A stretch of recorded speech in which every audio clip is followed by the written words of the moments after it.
So here we are with one of the most common plants you're going to find in Britain. This is the greater plantain.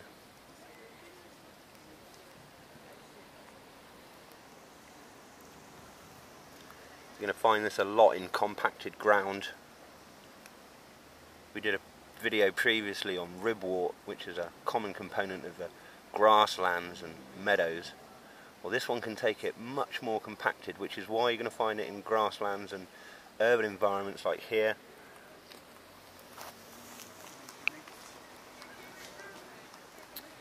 I'm at the end of the Oxford Canal, right by Oxford city centre. And just like any urban grassland that's well trodden and well mown, you're going to find this plantain a lot. Which is really great because this is one of the most beneficial medicinal plants. Just like ribwort, you can use them interchangeably. This is an extraordinary medicinal plant, and it's edible as well. A Korean gentleman on a forage walk I hosted a couple of years ago, he was reminiscing about how they ate this as a vegetable. It tastes like mushrooms. They cooked it with some spices, and it needs a good long cooking. It's quite a tough leaf, but the mushroom flavours that this and like the ribwort buds have is fantastic. Pureed lends itself to a dip, you know, and the food I'm only just discovering, but the medicinal virtues of the plant, well, we could do a video here for 20 minutes with this plant and just be getting into what it can do for us. Its most common use that I have for it is as a wound staunching herb that is of great value, because after just a couple of seconds of chewing of the leaf, you can apply as a spit poultice to a wound and the bleeding stops within seconds. The astringency draws the plant, draws the wound together. The mucilage in the plant seals and soothes,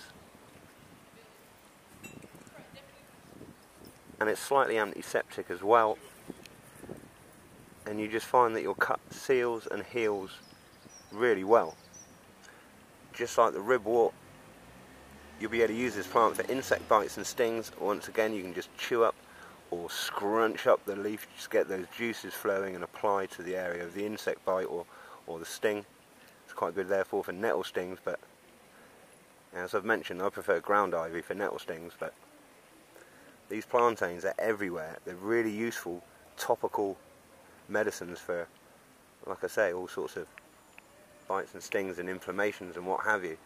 Internally, they're also great for chronic respiratory conditions. And if you look through the old herbals of Culpeper and Gerard, they're all making reference to the plantains. Whooping cough, tuberculosis, they were employed for that. And still got used today, obviously, for exactly the same conditions. A lot of bronchial conditions. These plants are really effective. They're also good for the urinary system, because as we know, those systems are connected. The respiratory, digestive and urinary systems are all connected, so this plant here will be able to be usefully employed for all three of those. So just fantastic plant. One of our weeds that we've really got to know, because